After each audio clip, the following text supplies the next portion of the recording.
मित्रों, सादर जय श्री कृष्ण। हमारे YouTube चैनल में आप सभी का बहुत बहुत स्वागत है। मैं हूं आपके साथ विशाल शास्त्री। तो कैसे हैं आप सभी? आप सभी सुखी रहें, स्वस्थ रहें, व्यस्त रहें और मस्त रहें। भगवान लक्ष्मी नारायण का आशीर्वाद आप सभी के ऊपर सदैव बना रहे। आज हम आपको अधिक मास पुरुषोत्तम मास का दूसरा अध्याय सुनाने जा रहे हैं। हमारे इस ज्ञानवर्धक वीडियो को अधिक से अधिक लोगों तक शेयर जरूर कीजिएगा।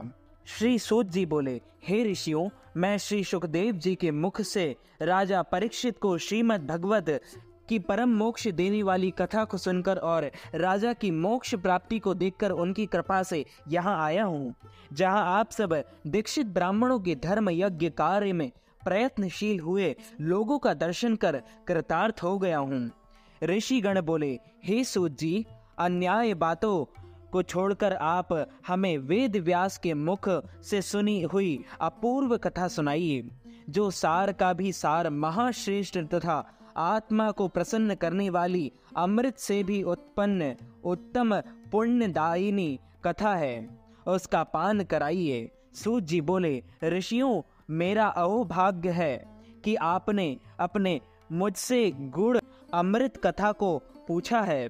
अब मुझे जो कुछ ज्ञान है उसके अनुसार जैसा व्यास जी के मुख से सुना है वह सब सुनाता हूँ। एक समय नारद जी नर और नारायण के आश्रम पहुँचे। वहाँ बहुत से सिद्ध देवता और तपस्वी भी रहते थे। वहाँ बेर, रुद्राक्ष, आंवले, बिल्व, आम, आम्रतक, कपित्थ, जम्बू, कदम्ब आदि अनेक प्रकार के वृक्ष लगे हुए थे। वहाँ विष्णु भगवान के चरणों से द्रवीभूत गंगा और अलकनंदा भी वहां बह रही थी। वही महामुनि नारद जी लोक चिंतन करते हुए जा पहुंचे। परब्रह्म में मन लगाए हुए जितेंद्रिय नारद जी के संपूर्ण शरीर से प्रभा छिटक रही थी। तब नारद जी ने तपस्वी नारायण को साष्टांग प्रणाम कर स्तुति करते हुए कहा, हे देवाधिदेव, संसार के स्वामी, दया सिंधु, आप सत्यवती हो, त्रिसत्य हो, सत्य के सार रूप हो और सत्य को से उत्पन्न हो। हे सत्य योने, आपको नमस्कार है। मैं आपकी शरण में आया हूँ। आपका यह तप संसार को शिक्षा देने वाला तथा मर्यादा को रखने वाला है। यदि आप तपस्या ना करें तो पुण्यात्मा और पापियों से व्याप्त यह पृथ्वी कलयुग में जैसे एक व्यक्ति के पाप करने से रसातल को चली जाती है, वैसे ही एक व्यक्ति के पुण्य करने से तर जाती है। यह आपका पुण्य प्रभाव ही है जिसके बल पर यह पृथ्वी टिकी हुई है। पहले सतयुग आदि में जैसे एक व्यक्ति पापाचरण करता था तो सभी व्यक्ति पापी हो जाते थे, परंतु कलयुग में केवल कर्ता ही पुण्य और पाप का भागी होता है। यह सब आपके तप का प्रभाव है। हे भगवान, कलयुग में सब प्राणियों के मन विषय भोगों में आसक्त है। स्त्री पुत्रादि के मोह में फंसे हुए प्राणियों का हित करने वाला और जिससे मेरा भी हित हो ऐसा कोई उपाय मुझे बतलाइए, क्योंकि मैं आपके मुखारविंद से कुछ सुनने की इच्छा से ब्रह्मलोक से यहाँ आया हूँ। वेद भी बताते हैं कि भगवान विष्णु उपकार के प्रेमी हैं, इसलिए संसार के उपकार के लिए उस सार रूप कथा को कहिए, जिसके सुनने मात्र से ही जीव निर्भय पद को प्राप्त होता है। नारद जी के वचन सुनकर ऋषिगण नारायण मुस्कुराते हुए संसार को पवित्र करने वाली उत्तम कथा को कहने लगे। हे नारद, तुम ब्रज गोपियों के मुख रूपी कमल के लिए भ्रमर तुल्य रसिक शिरोमणि रामेश्वर भगवान श्री कृष्णचंद्र वृंदावन बिहारी की पुण्यमयी कथा को सुनिए। हे वत्स, जो संसार की पल भर में रचना करने में समर्थ है, उनके कामों का वर्णन कोई नहीं कर सकता। इस संसार के सार रूप भगवान के अगस्त चरित्र को तुम भी भली भांति प्रकार जानते हो। जो वाणी से भी परे हैं, तो भी मैं तुम्हारे सामने पुरुषोत्तम भगवान के दारिद्र एवं वैद्य को दूर करने वाले उत्तम कीर्ति और पुत्र तथा मोक्ष के देने वाले अद्भुत महात्म्य को वर्णन करता हूँ।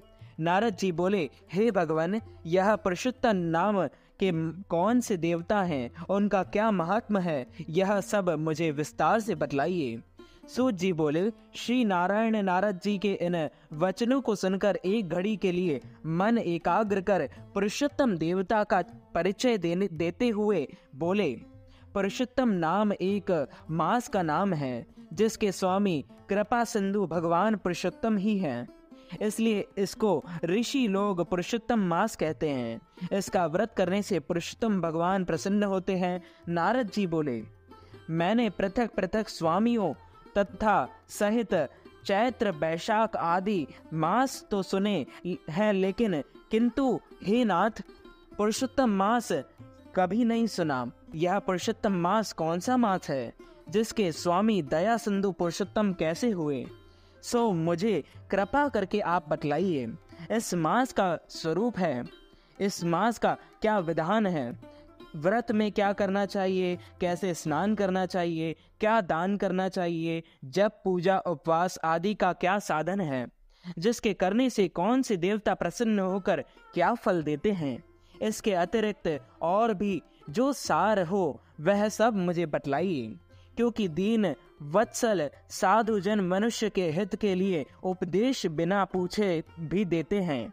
इसी पृथ्वी पर जो लोग दूसरों के भाग्य से के सहारे चलते हैं, वह दरिद्री, दुखी, रोगी होते हैं और पुत्र की इच्छा करने वाले होते हैं, जिनमें कोई जड़, गूंगे, घमंडी, मूर्ख, कुचाली, मैले व फटे वस्त्र पहनने वाले, नास्तिक, लंपट, पर स्त्री, पराई स्त्री गामी, नीच, अति वृद्ध, पराई नौकरी करने वाले, निराश मनोरथ पूर्ण न होने वाले, पराक्रमहीन, कुरूप, रोगी, कुष्ठी, अज्ञहीन, अंधे आदि होते हैं, तथा कोई इष्ट मित्र वियोगी, कोई स्त्री पुत्र आदि से दुखी, कोई माता पिता से हीन, कोई सुख दुख से ग्रसित, कोई दुर्बल तो कोई मन वांछित वस्तु से रहित है। भगवान, ऐसे मनुष्य कुछ पुण्य करके, सुनकर तथा पढ़कर और आचरण करके इन कष्टों से छूट जाए, ऐसा कोई सरल उपाय बतलाइए।